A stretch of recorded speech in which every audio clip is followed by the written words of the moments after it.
Welcome to the Mom and podcast. We're your hosts, Suzanne Kearns and Missy Stevens.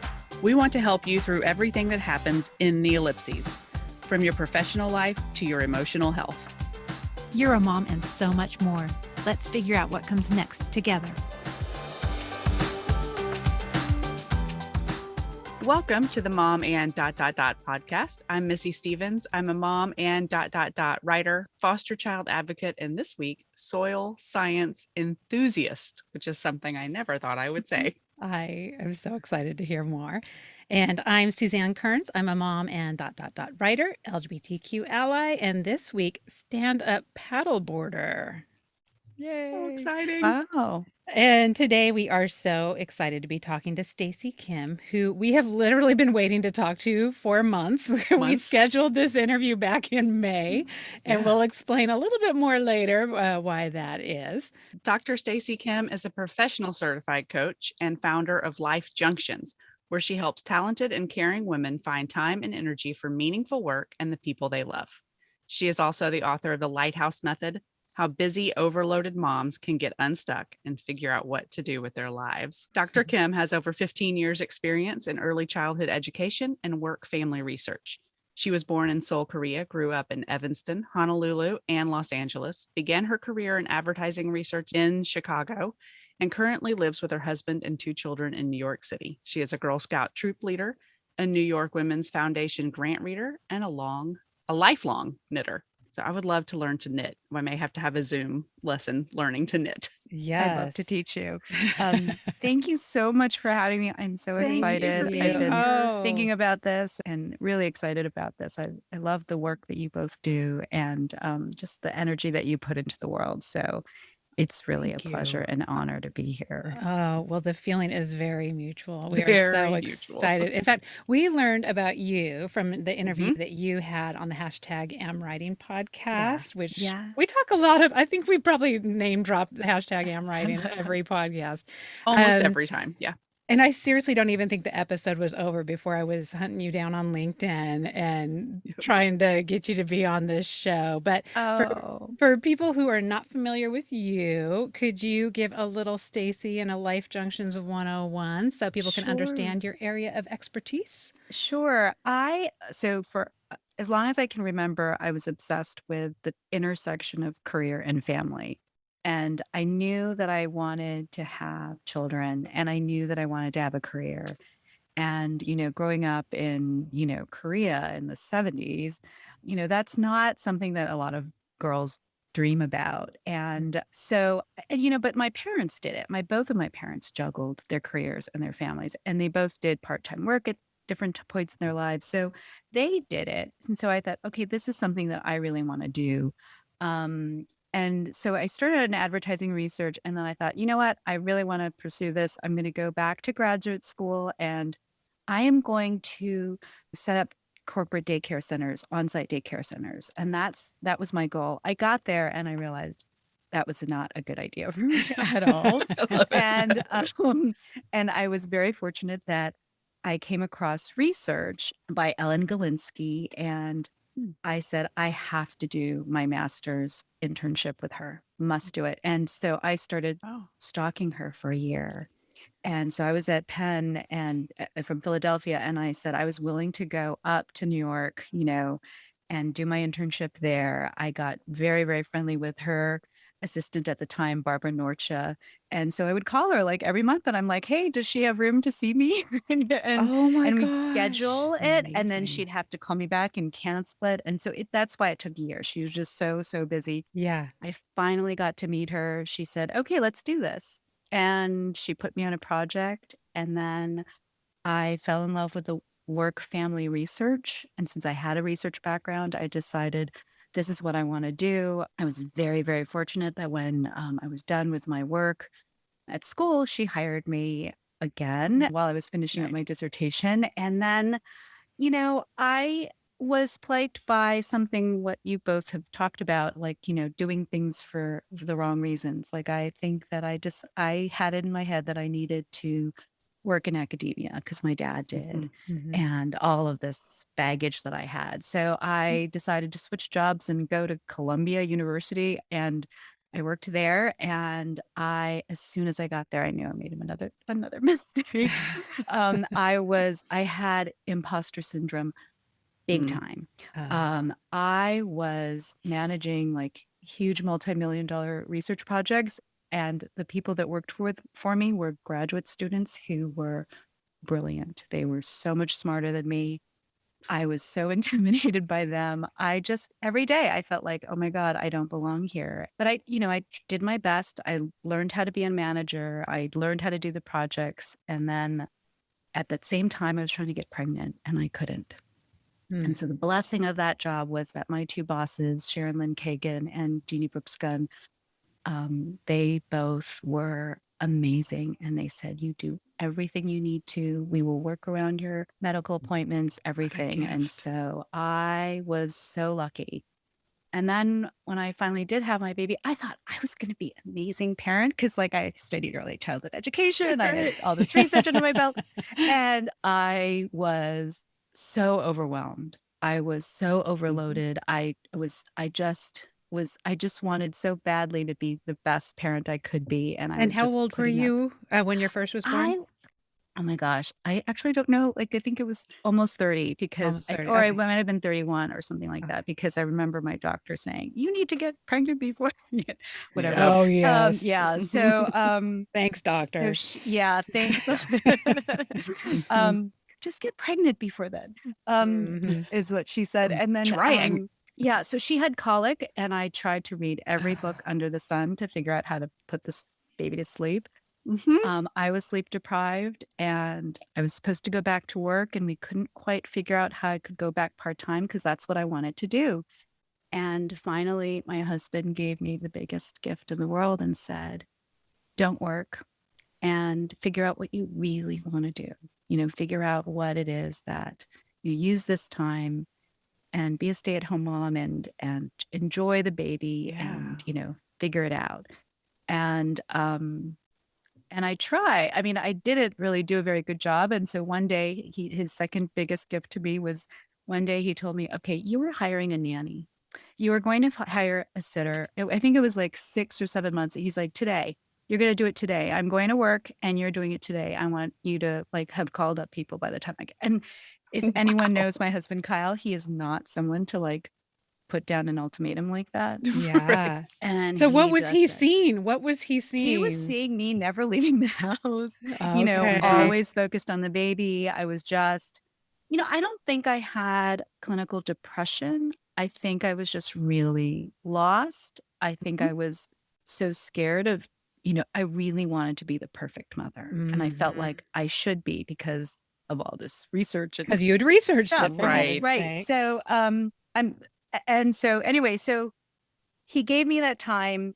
It took me a long time to figure it out because I couldn't give myself permission. I couldn't get over the fact that I had this PhD and I wasn't going to be using it, and I blah, blah, blah. And, all of these things. I had so much baggage. I took so long, and slowly I tried a bunch of different things. I did do that. Like H&R Block.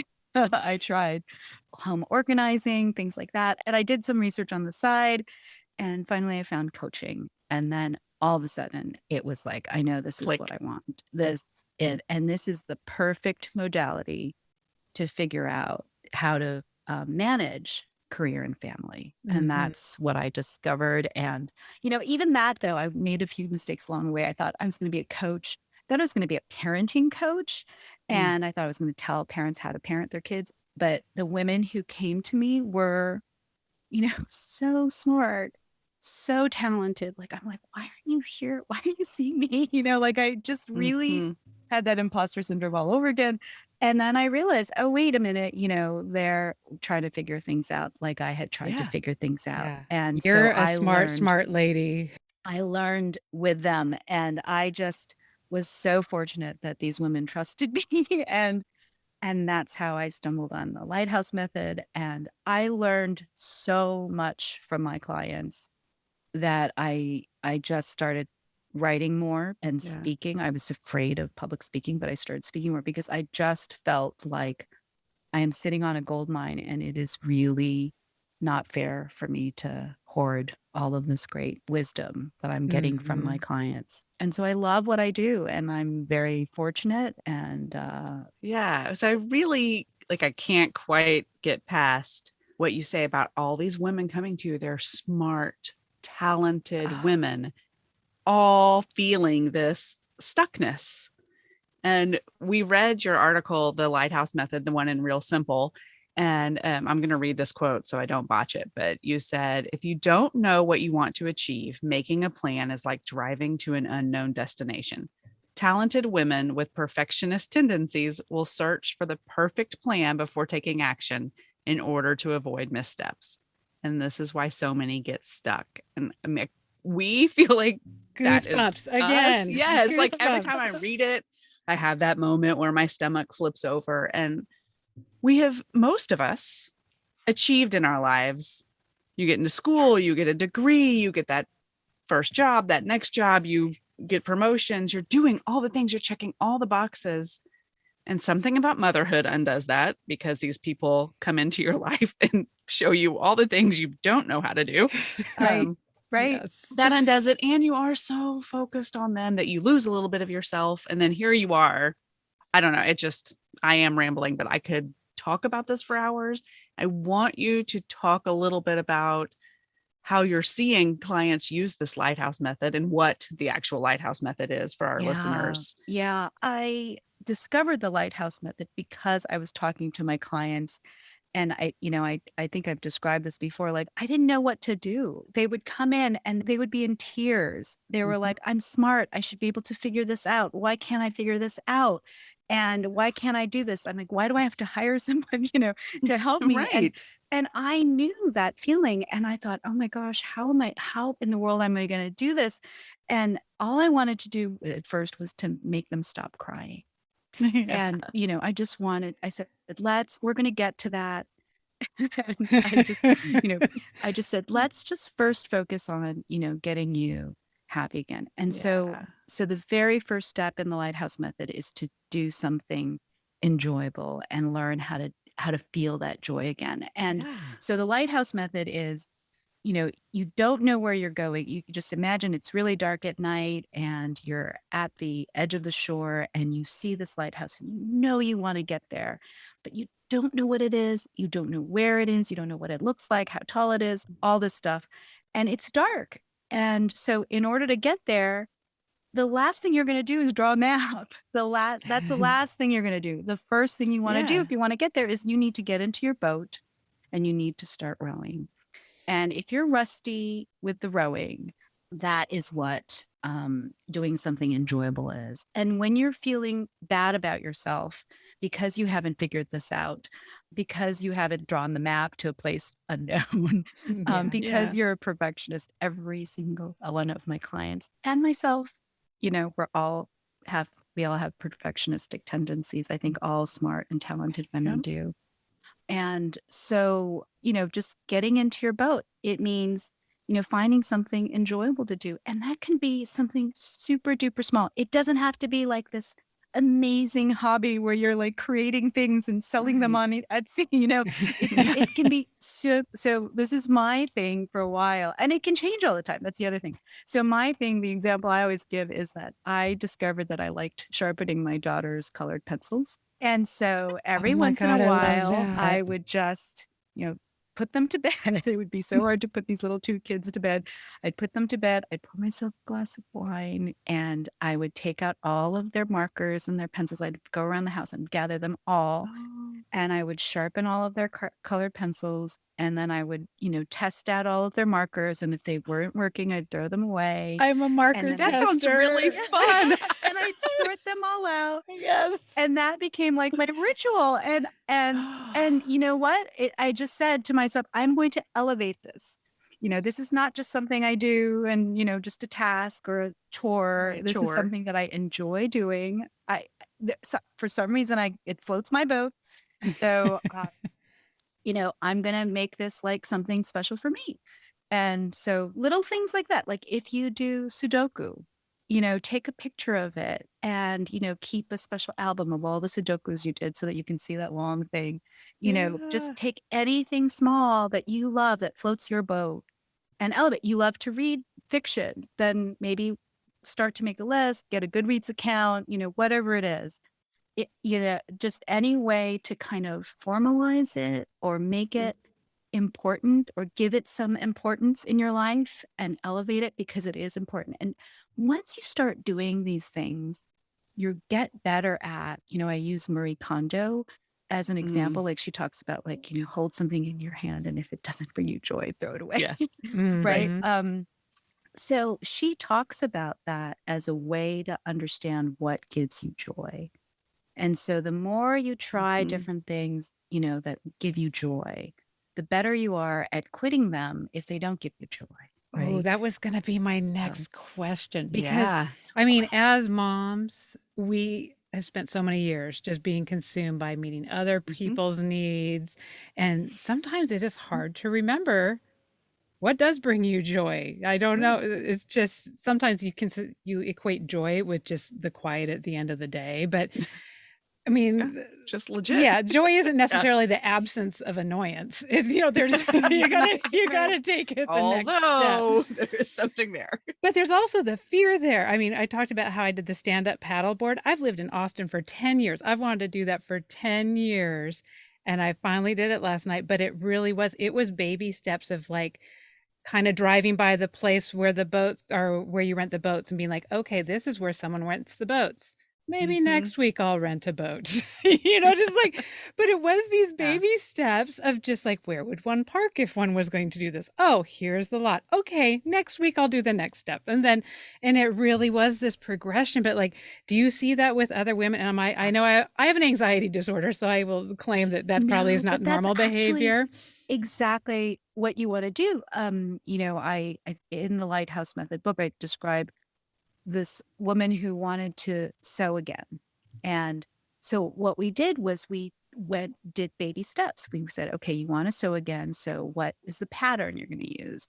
Do you have the fabric? Do you have the materials? And I didn't realize how much like preparation there is before Mm. you sew, like Yeah. washing, ironing, Oh. doing all this pattern work. And so, trying to figure out if you have two young children, when are you going to do that? Oh, and where are you going to do that in New York City if you have a small apartment and all of Hmm. these little baby steps that go into it. And so that was also part of it. And so I say start out something small and Yeah. easy and then add on to it and make it more. And then it's not just the sewing or, I have another client who does jewelry making and it's not just the actual jewelry making, but it's also the designing, the sketches, the coming up with all of that Mm. stuff that goes into it. And is that something that you can, squeeze out more joy from? Is that something you can do a little bit every day? So doing a little bit very often is what I tell people that, and I think right now is a good moment to remind people that if you're really having trouble finding what gives you joy, if you're really struggling to give yourself permission to do that, um, I'd love for you to find a good therapist and just work it Yeah. out with them because, and especially for moms, I used to say this when I gave talks, but, maternal depression, I mean, there's, you know, academics like to disagree about a lot of different things.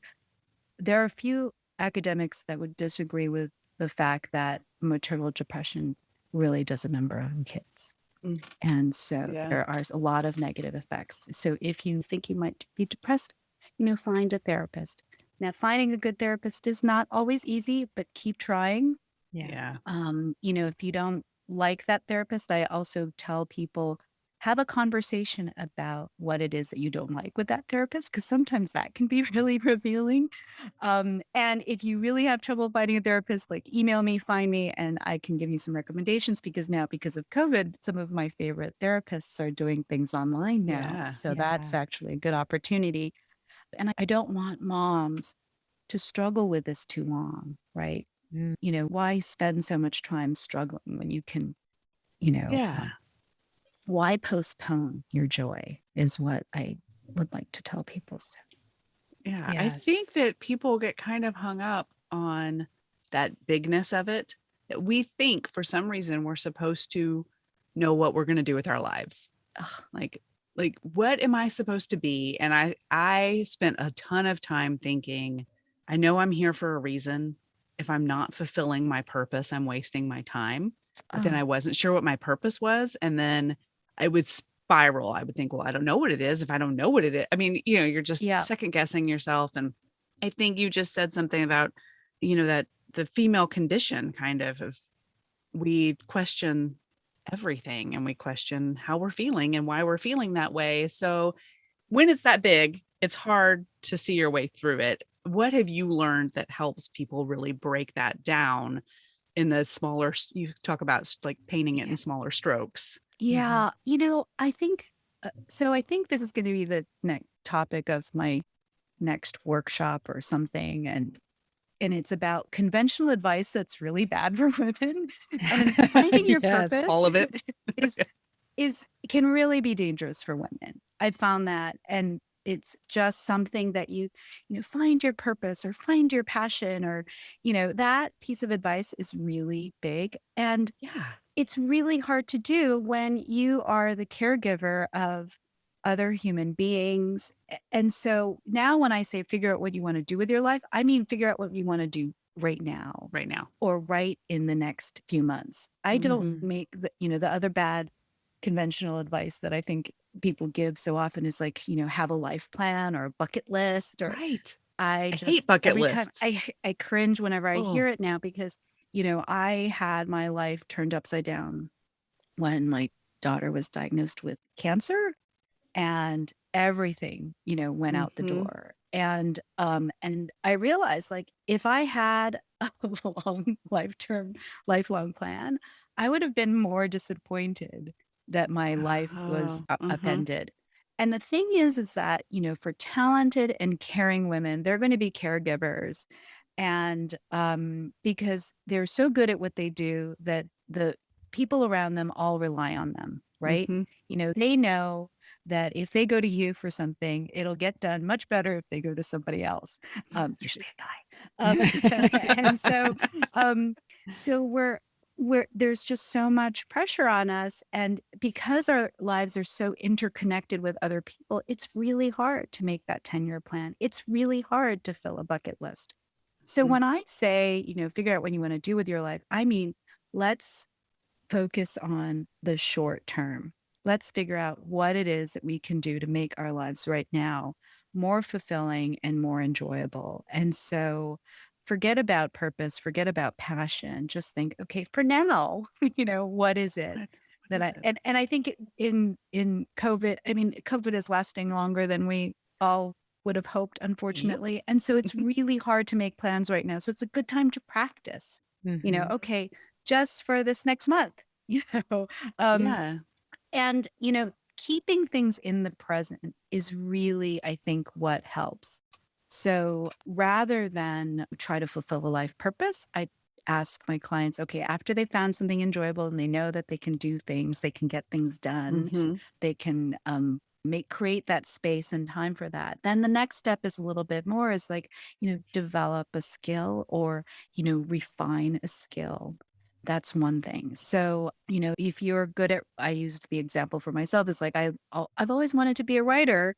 It's hard, but what do writers do? They write. And Right. so writing every day or writing as much as I can, or, that my schedule will allow, or thinking about writing or jotting things down, those kinds of activities, again, you need to elevate those activities. That's another thing that women tend to do is that they kind of, whatever they do, that it's like the last thing on their list. Mm-hmm. So making that more important in your life and giving it the not just the time, but just the credit that it deserves, that it Yeah. is really important in your life. Another thing I would say is like the biggest, my daughter's going to be going off to college soon, and I keep Yeah. telling her, I said, take advantage of those professors. The one thing that I wish I Yes. did was I really wish I'd used those office hours and I talked Me to my too. professors and learned from them and got ideas from them. Mm-hmm. And that would have that would have helped me learn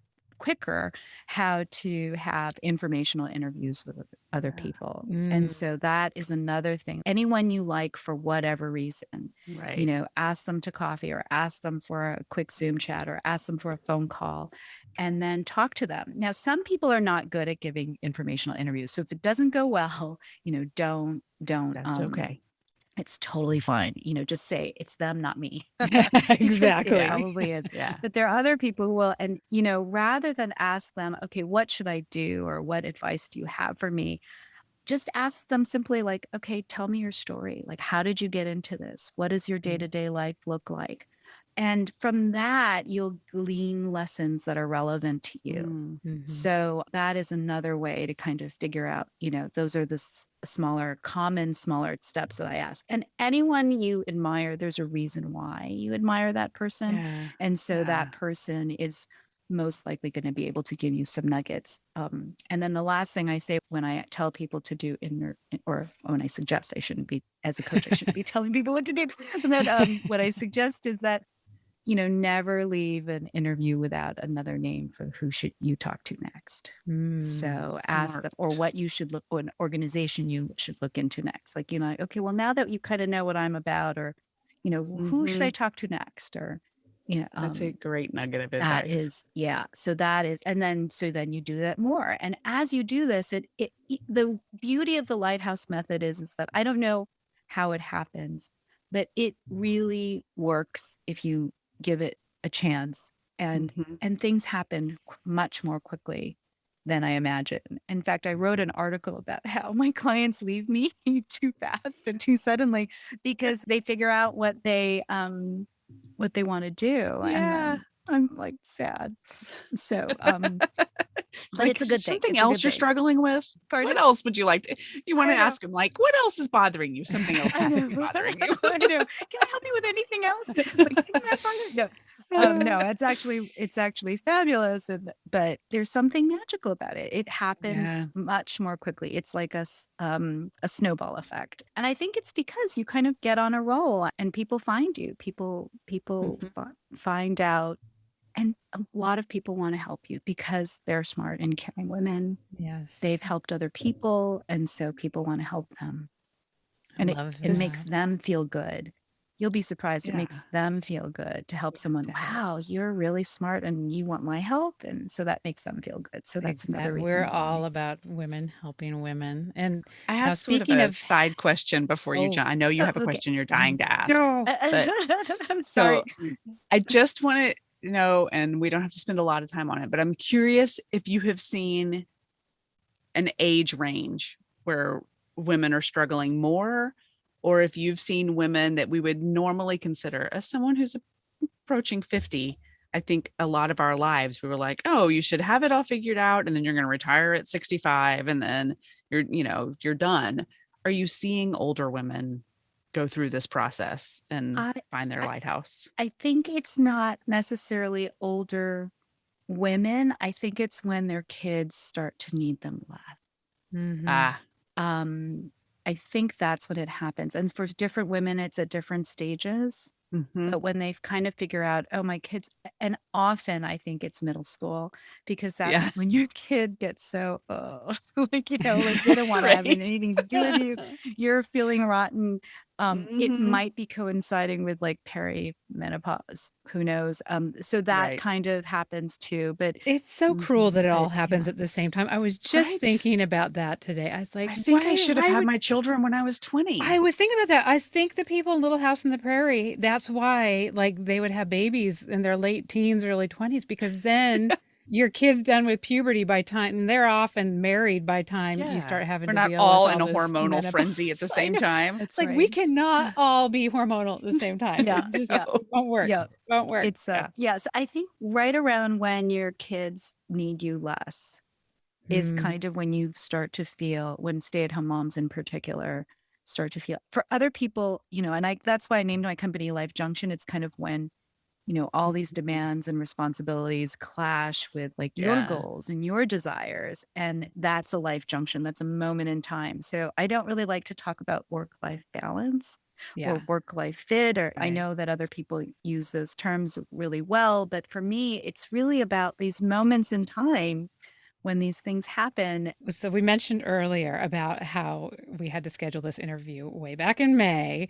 And one of the other life junctions, in addition to taking off time to be home with kids, more and more of our friends we're seeing are taking off time from work to help with the care of their parents or an older relative.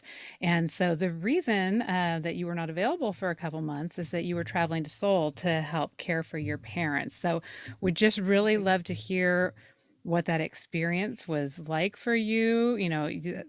You're an expert in many things, but I'm sure that you learned some lessons along the way from this. So just any advice that you have for other listeners who are either going through or thinking about having to go through this. Love to hear what you've learned. Yeah, it's so interesting because when I was in graduate school, one of my professors told me, "Why are you doing childcare? You should really go into elder care. There will be more money in it, because Oh my the goodness. population is aging and, Yeah. we really haven't figured this out." And I'm like, "Oh no, I don't want to do that I because don't want to do that. it doesn't sound like fun because there's a lot of similarities, but it's very, very different, right? Very different. We are very lucky that, we have 9 months. We have time to prepare to become parents, but and even that doesn't really prepare you for parenthood. Well, same on the elder care side. I think it's really hard because you don't know when it's going to happen. You don't know how exactly it's going to happen. There are a lot of similarities, and it isn't like there isn't like this natural progression. Like the stages are all different. Like for some people it's quicker. For some people it's a long time. And my mother has Alzheimer's, and it very rapidly progressed over COVID because they couldn't see people. People could come and visit and things like that. And then my dad was having a really hard time taking care of her. And, he's also a Korean man who doesn't know how to cook, doesn't know how to clean. He didn't know how to pay the bills.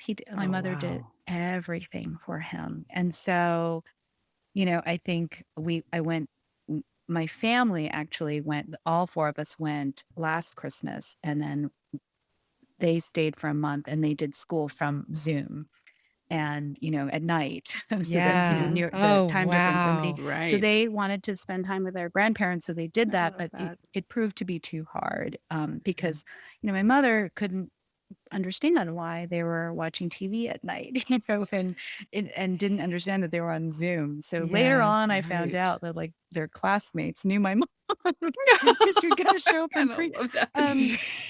And in the morning, off my the parents, TV. my parents would wake up and the house was like, there were all these hardwood floors, and they couldn't remember that they needed to be quiet so that my children could sleep, and because they were up at night for school. And so it was really hard. So they went back home. I stayed for an extra month. But one of the things that I learned was that, the Korean government has mandatory long-term care insurance. So if you work, you pay into it. And then if you become disabled as an elderly adult, or if you have dementia, there are services that the government will help provide for you. So setting that, actually the application process was fairly easy, and I learned a lot about Korean. Like I relearned my Korean language skills, and I just felt so, so grateful. And in fact, I wrote an article about it because I was so grateful. And I had like my own issues about Korean culture and things like that. So it was really an interesting time for me to kind of realize, oh, wait, there are things about Korea that are good when I had, kind of dismissed a lot of it in the past. So this trip was kind of a check-in trip, but I did end up staying. I took my younger daughter with me, and we stayed for a month. And, the lesson that, you asked me for a lesson, and I'm sorry if I'm, taking a long time getting there, but I think the lesson that I would say is something that I've talked about with my friends. First of all, I think it's really good to have friends to talk about this with. I mean, find your friends who have gone through this or who are going through this and, share, because even though the experiences are so different, there are a lot of similarities. And then the other thing is my friend Robin Reiser, she's a writer and she's going to be, hopefully you'll know about her someday, but she told me, like, the quote that she kept thinking about in her head is, you can lead a horse to water, but you can't force them to drink. Yeah. And that is how it is to take care of your parents. You have all this history with them. You have all of, this baggage, and you can do so much, and then they might not listen to you. So my father got into a minor car accident, did not know that he hit a parked car. And so, long story short, he realized, yes, he should probably stop driving. We were able to find him a driver who could come and drive the car and help him with groceries or help the family with groceries. And so I rebooked all of the doctor appointments to Tuesdays. I scheduled all these, and I said, okay, when you go to the bank, now you can go with this, or run any errands. You can, this driver can take you on Tuesdays. And then I told my dad, we found out that if you turn in your driver's license in Korea, you can get $100 if you're over the age of, if you're a senior. And so I said, love it. Let's go get that cash. That is genius. And he was like, no, I don't want to do it. I don't want to do it. So I've been back now, and I am pretty sure he's been driving. So I am really upset about it. But at the same time, I just keep thinking, I did everything that I could. I found him a driver. I rescheduled his thing. And you know what? I'm just going to have to pray, and he knows he needs to be careful. And so that's such a hard transition. Yeah. And then later on, I found out that, yes, getting your father to give up their keys is like one of the hardest things in the world to do. And so, so that I didn't realize that it wasn't just my dad. It was like, my friends' dads all went through that. Yep. Well, So I mean, we talk about the identity that we lose when kids come When you have along. children, I mean, turning in your keys is turning in your freedom, your independence, your entire identity as an independent human. Yep. I won't out who it is in my life, but someone in my life was like, they talked about how they think they have skirted the system, that something about COVID and how the license renewals works. This person thinks like, oh, by the time I have to renew my license again, I'm going to be, pushing 90. So I get to drive all the way till then. And their daughter was like, I may step in for the state and make sure that does not happen. But citizens arrest. It's tough though, because I know this person and I know they don't want to lose their independence. That's what it is. And that's hard. Oh, that's hard. That's hard. It's hard for him, hard for you. It is. And I think that what I really tried to focus on is I'm going to enjoy my parents right now. Yeah. That's the other thing. I am I used to get really annoyed with them. I'm like, why can't you remember this? Why can't you close the refrigerator? And I think it was because I was upset that, they weren't able to do these things. And then I realized no, I need to just enjoy as much as I can this time with them. And so, and that meant actually taking some breaks, getting away from them for every once in a while, because it was so emotional. And so I don't know if that's advice or not, but yes, I think that there are more of us who are going to be doing this. And because we women are more responsible for this, tend to be more responsible. I really love what you say about appreciating what you can appreciate. And you brought up gratitude, which comes up a lot. And we joke that we are half a gratitude podcast because it comes up all the time. And I think I love what you say about focusing on that piece of it, because it helps through the stuff that's just, some of it's really hard to be grateful for.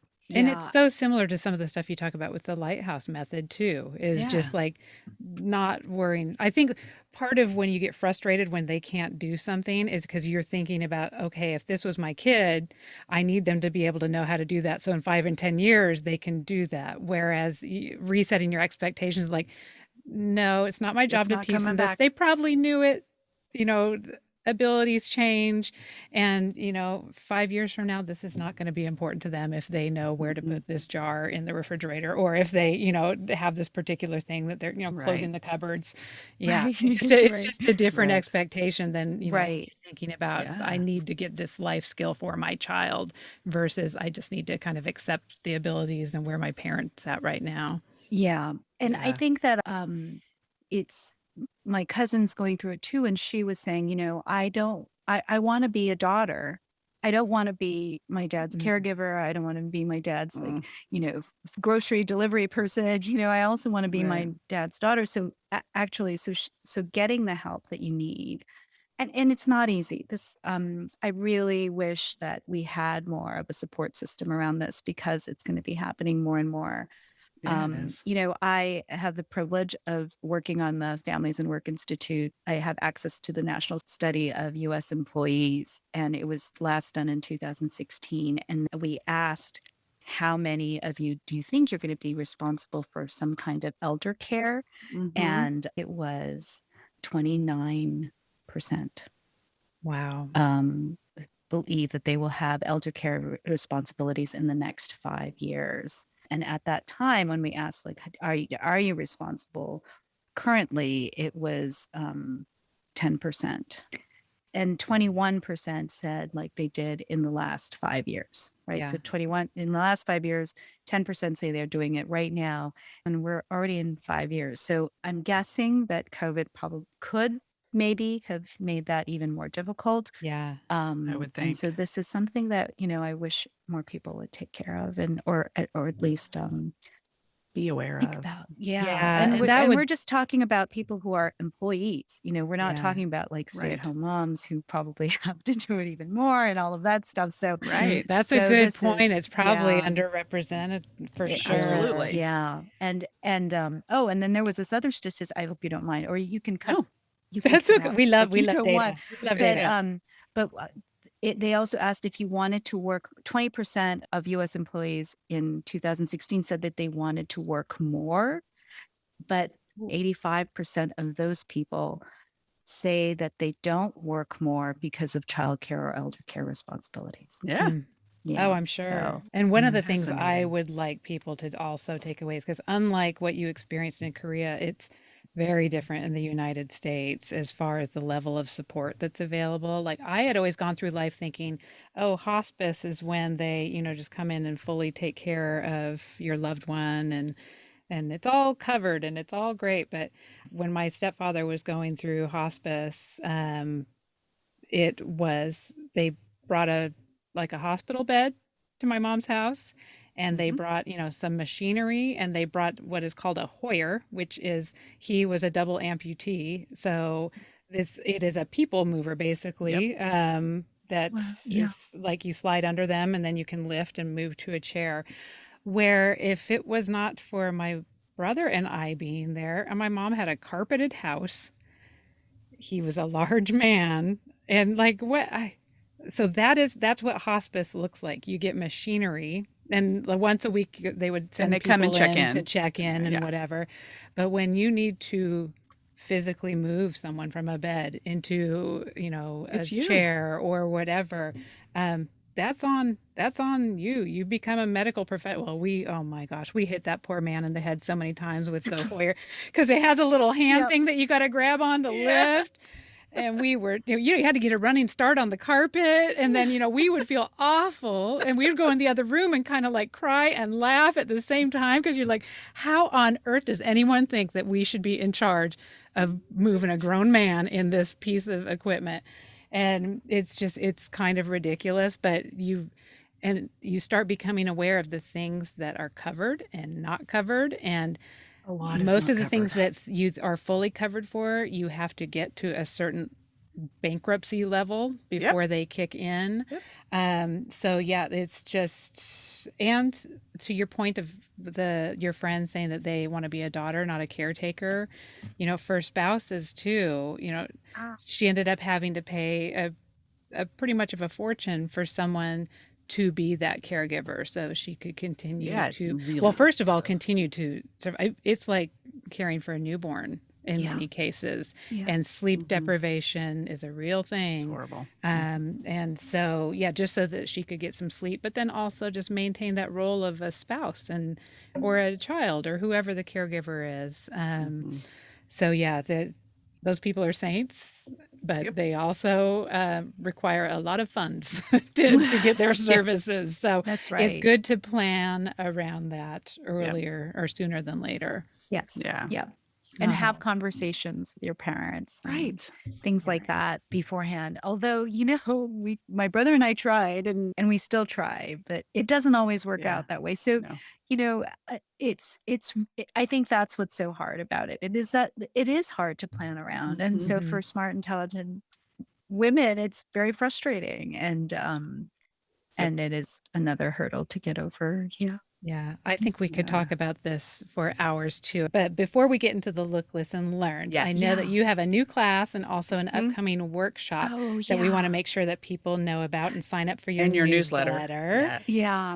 Yeah. So, I always thought for a long time that I couldn't provide in a class what I do for my clients because I always thought it was very customized, and it is very customized to do what I do for my clients, but I realized that there were portions that I could probably teach Yeah. that were standard. And then also, I'm going to teach a class about the Lighthouse Method, but also provide all of that different support around it, like, building your confidence and making sure that you have time to do these things and giving yourself permission to do all of these things, and then answering questions, live. So there's going to be content you can do on your own and then content we can do live. And I'm putting that together and I'm hoping it'll be ready in October, but we'll see. But so the best way to find out about it and to find out about other free workshops that I'm also planning.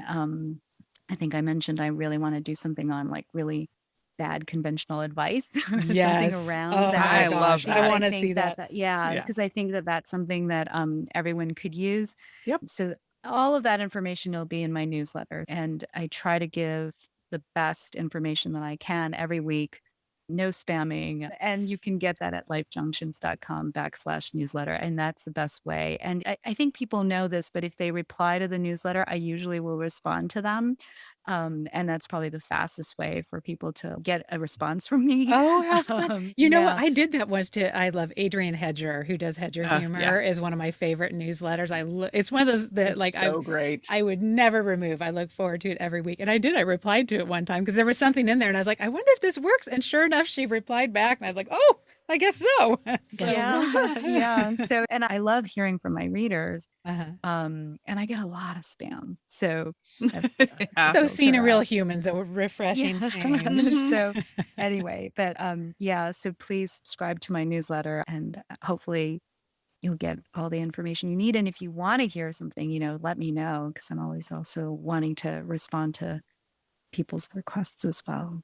Wonderful. Great. Okay. Well, with that, I think we're ready to jump into the look, listen, learn. I think it's time. So, for anybody who has not listened to the podcast before, during the look, listen, learn segment, we each share something that we've been either watching or reading or just admiring from afar or listening to or learning about to help inspire others. So you can do a look, listen, or learn, or all three, whatever all of them. floats your boat today, Stacy. I am going to do two things. I think unfortunately, I haven't been able to read very much of anything interesting to share. It's mostly like technical, stupid stuff. So it would not be worthwhile to share at all. But I have been rereading Steal Like an Artist. Oh, yes. It's really so easy because it's a lot of it is pictures. Nice. And so it's been really inspiring again to go over. And he has a great Instagram account. So that's another look. Okay. And then, I think that with I don't know, just the mood that I've been in and, all of these big emotions that I've been feeling about, my daughter going away to college, my parents, and, just Mm. COVID and all of that. I have been rewatching one of my all-time favorite shows, and it is Friday Night Lights. Oh, I love it. Yes. And I know you two are in Come to Texas, right? So, Austin. Yeah. yeah. And so, Yeah. I just love that show, and Oh, I me too. can't. In rewatching it, I'm so surprised at how relevant it is, and it's really nice for a change to see a guy that I can in a leadership role that I can respect. Yeah. Yeah. Especially Right. in New York. Um, Yes. but it's just it's a lot. It's not about football. I mean, it is about football, It but it's is, but it's really not. Yeah. about a marriage. It's about Hmm. relationships. It's about Hmm. ethical dilemmas and coming out and trying to do the right thing. And so it's just something that's been really nourishing to me right now. Okay, I need to try it I again. love This is it. the second time we've talked about Friday Night Lights. Oh, really? I don't think we've aired the podcast that we mentioned it Yeah. on Maybe last time, not. but it came because we're talking about Connie Britton or Oh, Britain, Connie Britton. and how she could love be Yeah. no Oh, longer just her. gosh, I just Love love in Tammy White Taylor. Lotus. Just Tammy love her. Taylor. Yes. But I have not been able to watch it because it's done with like the jiggly hand camera, and the first couple times I Oh, tried to watch it, I got nauseous. Take a I, But Dramamine and binge it. you know what? I know. I oh, will so interesting. I'll be in and out Yeah. of consciousness trying Yeah. to watch it and trying to you know what? I'm dizzy today from the From from doing stand the up stand-up paddleboarding. paddleboard. Hmm. Every once in a while I'm like, if I'm Oh, sitting like this, it's because I'm kind of like, woo. So but yeah, Yeah. everybody has loved it. My husband loved it, and then I couldn't watch it with him, and he tried to, but you kind of have only so many hours in the day, so you kind of yeah. have to pick shows that you can watch together. Absolutely. And so I Right. Absolutely. really let him down, I think, not being able to finish it. So yeah, okay, that's Yes. inspiration. I'm gonna try again. It's so Yeah, good. it's I'll so good. I'll put on in So fact, I had good. my armbands on earlier when I was just walking around the Oh, that's so house. So funny. Yeah. I'll have to put them back on. I hope you, We were yeah. on the lake last weekend, and the next day I was just like, I Mm. mean, all day I didn't feel bad, but if I turned my head just the right way, or Oh, at times when I was sitting still, I felt like I was going yeah. like this. My Yeah. vestibular system is a delicate flower. It does not like to be disturbed. Don't tilt it. Yeah. Oh, well, I hope Okay. you can watch it because I really do love Okay, it. I'm gonna Ah, give it a it's so Yeah, try. good. Probably not yeah. today until my No, no, no, ears, no, until no, no. my Yeah, and today's not the Yeah, day for it. yeah. yeah. Oh, but okay. So, do you want to go next, Missy, or should I? Go for it. You go. Go for it. Okay, so I have been listening to We Can Do Hard Things. It's the podcast with Glennon Doyle. Mhm. And in particular, episode 8 today was on self-care. And I really love this metaphor that she used about how self-care is typically thought of as like this superficial on the surface thing, like Right. going to get a manicure, Get a going to, mask. get a Yeah. massage or whatever, and that's self-care. And she used the metaphor of caring for your car is like if you only wash it and consider that that's caring for your car and Uh, never doing the the oil change or the Actual engine maintenance. tune-ups or the things that you really need to do under the hood. You're just kind of making it look pretty on the outside. And so I Mm, love that idea. And they discussed how the biggest challenge of knowing or how to do self-care and how to care for yourself is even knowing how you want to be cared for. And this idea, kind of like the idea we were talking about, things that bring you joy and make you happy, Knowing and yourself. being so distant from your actual self that you don't even know what Right. caring means to you. mm. And so it was just really interesting. And so she's saying, all these people who don't know what care really means to them will go get this mani-pedi, which society has told them should be self-care, and then they don't feel better. And then they Oh. feel like, well, I must be really messed up if, self-care didn't take care of me. Look how pretty my nails are, and I'm I still a know, I disaster. should feel amazing. Meanwhile, mine were never. Right. And they brought up the idea that we had talked about during the mom camp episode too, about creating this life that you don't need an escape from. Mhm. Mm. And so, and their definition of self-care came down to dealing with hard things instead of escaping them, like which is the opposite of what Wow. we think of as self-care. Self-care, in I think what society tends to think of, is Right. getting away from, avoiding, like and that's kind of nice temporarily, but they're Right. like, But the true stuff's still there. self-care is knowing what's hurting. If you're back to the car metaphor, if your engine's clonking around, you're not just going to go wash it. Like Right. you need to Right. identify what that is and do the hard thing to help get through it. So I really love that. Wow. And then for my learn, I borrowed Missy. You had mentioned your learn, was it last week, was the do one Maybe. thing. And so If you're kind of like I stuck, was just go talking about do one before with thing. the stand-up paddleboard, like doing that one thing. We've been trying to do that. There's like a lot of trails and stuff in Austin. I've lived here for 10 years. I had never been on the Shoal Creek Greenbelt. And when I Mm, was figuring out what was wrong, I was like, I thought I was going to do it wrong. How do you do a trail wrong? Like, I so get that. it is I so so bizarre. And get same thing that. with like the stand-up paddleboard or exploring different areas or Mhm. doing this thing. Like I was worried about doing it wrong. Wrong. And Mhm. so my one small Mhm. thing was just, like I said, Go. just driving there. And I'm like, okay, well, now I'm in the parking lot. I did that part right. So Yeah. now, okay, what if I got out of the car and just kind of looked around? Like, I don't think I could do that wrong. I don't know. So it's just such a bizarre. And it's funny because my mom was talking about the same thing where she has some friends now that she moved to Austin last year that are going to be visiting her and she doesn't know quite where to take them or whatever. And, you're not going to do the 10-mile loop of Ladybird Lake, but I said, now that we've walked around, I've identified some really pretty places where there's parking spots. And she's like, oh, but Yeah. the parking and the whatever. And I was like, I know, I get it. But I got the parking spot. Like here, I I will can tell do you that. like where to park.